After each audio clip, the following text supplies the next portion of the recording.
maintenant, mon GPS est connecté, tout ça semble bien fonctionner. Je vais aller faire un survey. Donc, un survey qui est le levé topographique, et puis stake, ça va être l'implantation. Donc, si je fais survey, je peux choisir différentes options. Je peux faire survey topo ou auto-topo. Auto-topo, dans le fond, c'est que ça va me demander de prendre une mesure à tous les tant de secondes ou tant de minutes ou tant de mètres.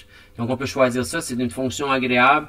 Lorsqu'on veut aller prendre un levé d'une surface existante, par exemple, ça pourrait être intéressant.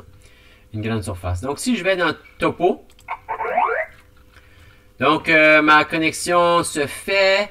J'ai encore une fois les deux boutons. Le premier qui est Precise pour l'arpentage. Donc, celui avec le petit bonhomme et puis le GPS. Puis le Quick Save, c'est tout simplement la disquette. C'est là-dessus qu'on pèse pour enregistrer notre point. Donc, supposons que ici, je me déplace. Je vais mettre mon curseur là. C'est là que je suis tout de suite. Je fais Save pour enregistrer mon point. Donc, le point ici, je l'ai enregistré, mais j'ai pas mis d'informations concernant la hauteur. Donc, on s'assure d'avoir la bonne hauteur de prix pour notre appareil. Donc, ici, c'est le rover, parce qu'on a déjà placé la hauteur pour notre pour notre base. Donc, vertical. Et puis, je vais choisir la hauteur 1.555. Supposons que c'était ma hauteur. Mais je sais que j'ai fait une erreur ici pour mon point. Donc, tout ce que je peux faire, c'est de l'effacer en temps et lieu. Je peux choisir le code. Qu'est-ce que je fais comme arpentage aujourd'hui?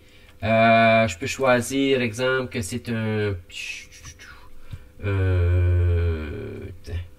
c'est pas des listes de code que j'utilise, mais supposons que c'est une clôture F pour fence. Je peux choisir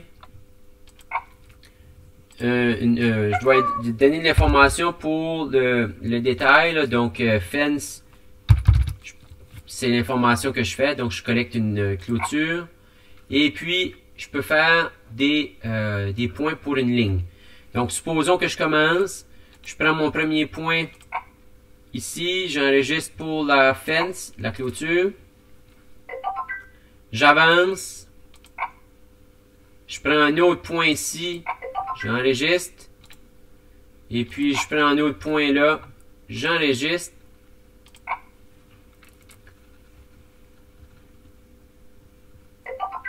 Donc, j'ai 3 points d'insérer avec une ligne qui a été reliée entre chacun de ces points-là. Donc, ça, c'est vraiment intéressant lorsqu'on va vouloir exporter nos données. On va pouvoir exporter des lignes. Puis le line work va déjà être fait dans notre logiciel de dessin. Donc, on va sauver, économiser beaucoup de temps par rapport à ça.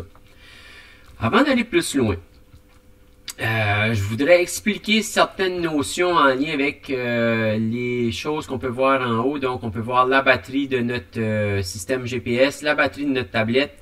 Puis, on peut aller voir aussi la connexion. Donc, si vous voyez en vert en haut le fixe, ça veut dire que notre connexion, elle est bonne. Bon, là, ça lag.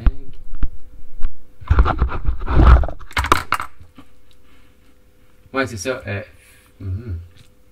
Fixe, ça fonctionne.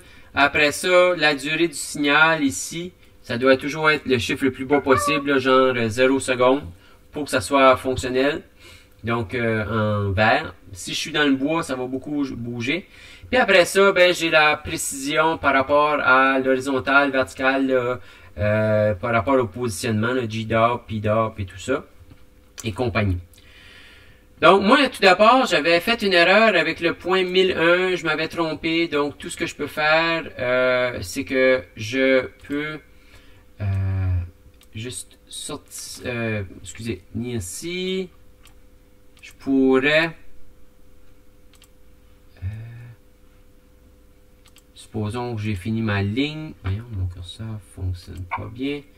J'ai fini ma ligne. Je vais faire une gate maintenant. Je change de système. Habituellement, on est capable de sélectionner notre point et puis de l'effacer. Mais je pourrais aller dans le M. Beaucoup de fonctions en haut ici. Et Edit Point, tout simplement. Et le point 1001, ben, je m'avais trompé. J'ai pas marqué de description. Je peux faire soit edit ici, en changeant le code. Donc, supposons que c'était ce code-là.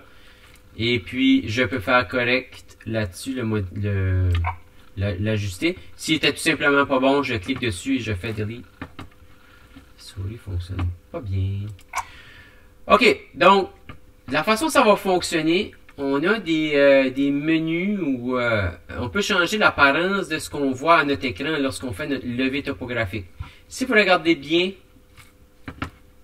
en bas à gauche, ici, il y a l'élévation, il y a le numéro du point, et en bas à droite, il y a le nord et le est, mais juste au-dessus de ces lignes-là, il y a un autre petit carré blanc qui est là, qui nous offre une option pour écrire autre chose. Si on voudrait voir de quoi de différent pour nous aider à être plus efficace, je pourrais, exemple, ajouter un point ou quelque chose qui parle de la distance à partir de la base.